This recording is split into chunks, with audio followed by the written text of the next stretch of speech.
پہچاننے میں ہوتا ہے کہ مجھ سے کہاں غلطی ہو گئی، کس جگہ جا کے کمزوری میں نے دکھائی۔ ہر انسان اچھی، ٹھنڈی، خوبصورت، سکھ والی زندگی چاہتا ہے۔ اللہ کریم نے سورہ نحل کے اندر ارشاد فرمایا من عامل صالحا من ذکر او انثی، فرمایا جو بھی اچھے عمل کرے چاہے مرد ہو چاہے عورت ہو، وہو مؤمن، شرط یہ ہے کہ مومن ہو، فلنحیینہ حیاتا طیبہ، فرمایا ہم اسے پاکیزہ زندگی عطا فرما دیں گے، حیات طیبہ دے دیں گے اسے، پاکیزہ زندگی۔ شرط کیا ہے؟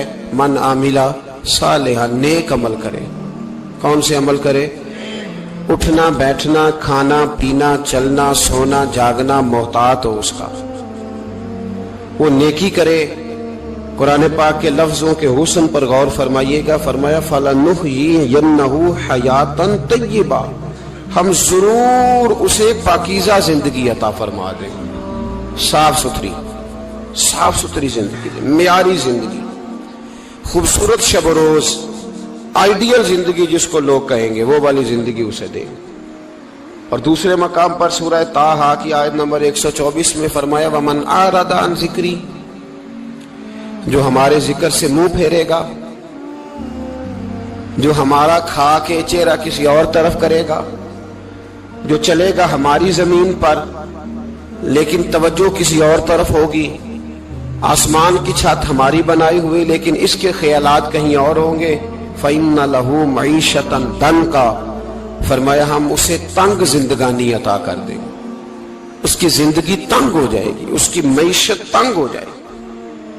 گناہ زندگی کو تنگ کر دیتے ہیں، نیکی زندگی میں آسانی پیدا کرتی ہے۔ آپ کو اگر زندگی میں سکون چاہیے ہو تو آپ کسی غریب کی خدمت کر کے دیکھیں، اللہ کتنا سکون عطا کرتا ہے۔ آپ بڑے پاورفل بھی ہیں، بڑے طاقتور بھی ہیں اور بڑے باوقار بھی ہیں، لیکن کسی کو گالی دے کے آپ کا دل کبھی ٹھنڈا نہیں ہوگا، تکلیف ہوگی، اس کے اندر آزمائش ہوگی۔ ڈاکٹر ریسرچ کرتے ہیں، ڈاکٹر وہ کہتے ہیں گناہ کرنے سے آدمی جسمانی طور پر کمزور ہوتا ہے، لیکن وہی عمل اگر وہ بطور نیکی کرتا ہے تو اللہ اس میں اسے قوت عطا فرماتا ہے، اسی عمل میں اللہ اسے قوت عطا کر دیتا ہے۔ میں صرف اشارہ دے رہا ہوں، اس بات کی تفصیل میں نہیں جانا چاہتا۔ میرے عزیز یہ یاد رکھیں کہ نیکی آپ کو سکون دے گی، نیکی آپ کو ٹھنڈا کرے گی۔ اللہ تبارک و تعالیٰ نے قوموں پہ عذاب نازل کیا اور قرآن مجید فرقان حمید نے ان قوموں کے تذکرے بیان فرمائے۔ بھائی کس لیے بیان کیے؟ کہ ہم عبرت حاصل کریں، ہم یہ غور کر لیں کہ یہ کام ہم نے نہیں کرنا، اس کام سے ہم نے بچنا ہے، ہم نے غور کرنا ہے کہ یہ چیز ہمارے اندر۔ لوگ کہتے ہیں نہیں جی نہیں، ہم پہ یہ عذاب نہیں آئے گا، بالکل نہیں آئے گا، اس میں شک نہیں۔ پر اللہ نے بیان کس لیے کیا تھا؟ بیان کیا قرآن مجید معاذ اللہ کسی ایسی چیز کا بیان کرتا ہے جس کی ضرورت نہ ہو؟ قرآن پاک نے ایک ایک حرف ایسا بیان کیا جس کی مسلمان کو ضرورت تھی۔ قوم نوح کا ذکر فرمایا قرآن پاک نے، حضرت نوح علیہ السلام کی قوم کو حضرت نوح علیہ السلام نے 1500 سال سمجھایا ہے، 15، کچھ لوگوں نے 950 سال لکھا ہے نا، اعلیٰ حضرت نے لکھا ہے 1500 سال عمر ہوئی حضرت نوح علیہ السلام کی۔ اللہ تعالیٰ بندے کو جلدی سزا نہیں دیتا، بلکہ قرآن مجید میں ایک جگہ رب کریم اس طرح بھی فرماتا ہے کہ جب بندے مجھے بھول جاتے ہیں تو میں ان کے لیے نعمتوں کے دروازے کھول دیتا ہوں۔ بندہ سمجھتا ہے کہ میں کچھ تو ہے نا کہ میرے اندر کہ میں جدھر جاتا ہوں خیر ہی خیر ہو جاتی ہے، وہ سمجھتا ہے کہ میری عقل ہے، حالانکہ اللہ اسے ڈھیل دیتا ہے، اللہ اسے ڈھیل دیتا ہے۔ گناہوں کی سزا کے 3 طریقے ہیں، ایک ہے متنبع کرنا، تنبیہ کرتا ہے اللہ، بندہ متنبع ہو جاتا ہے، یہ اللہ کا بہت بڑا احسان ہوتا ہے۔ ایک ہوتا ہے مہلت دینا، اور ایک تیسرا ہوتا ہے اللہ خفیہ تدبیر کرتا ہے۔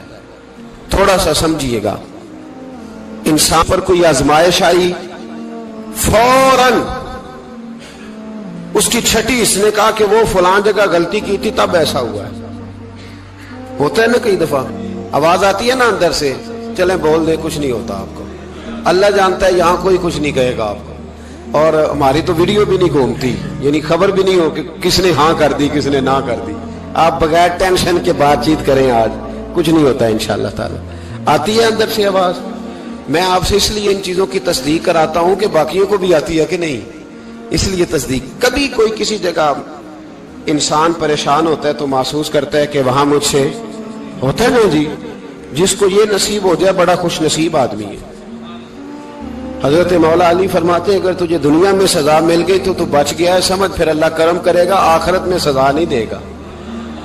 اور یہ یاد رکھ لے, وما اصابکم من مصیبت فبما کسبت ایدیکم ویعفو عن کثیر.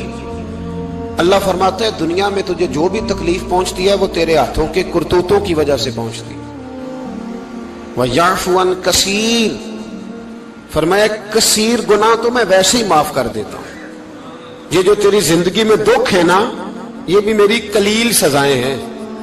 یہ کثیر پر سزا, یہ قلیل ہے قلیل. یہ جو تمہاری زندگی میں تکلیفیں, انسان کو سزا ملتی.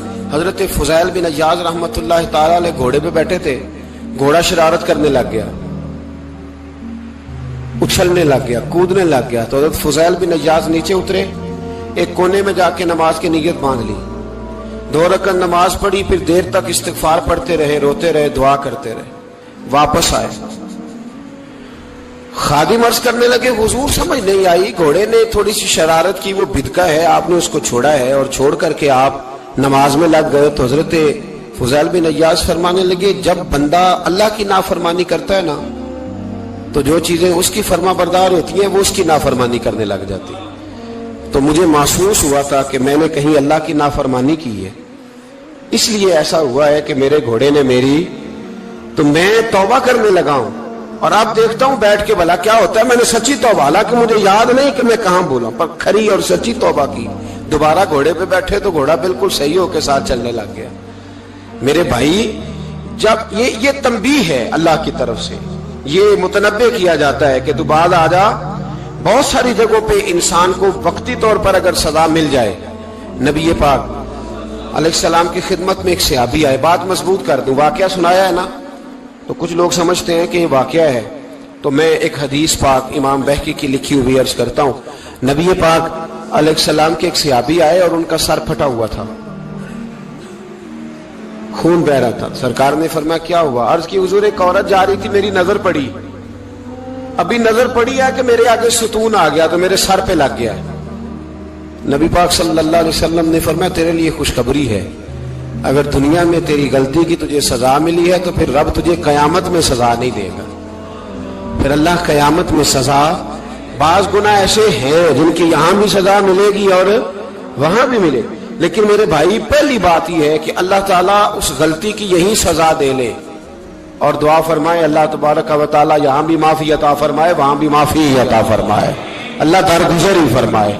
لیکن میرے بھائی ایک تو یہ سزا, ایک سزا یہ ہوتی ہے کہ انسان جب گناہ کرنے لگتا ہے تو اللہ نعمتوں کے دروازے کھولتا ہے, مہلت دیتا ہے. 500 سال تک فرعون کو مہلت دی. کتنے؟ یہاں جو 5 سال حکومت کر لیتا ہے وہ کہتا ہے سب سے قابل میں ہی ہوں, مجھے مہلت جو ملی ہوئی ہے. 500 سال مہلت دی اللہ تعالیٰ نے. اور فرعون کی قوم پر پتہ عذاب کس طرح کے آئے تھے, ٹڈیاں مسلط کر دی اللہ نے. یہ گھومتی نہیں چھوٹی سی, ہم اپنی زبان میں اس کو کچھ لوگ مختلف ناموں سے یاد کرتے ہیں, کوئی مکڑی کہتا ہے, کوئی کچھ کہتا ہے.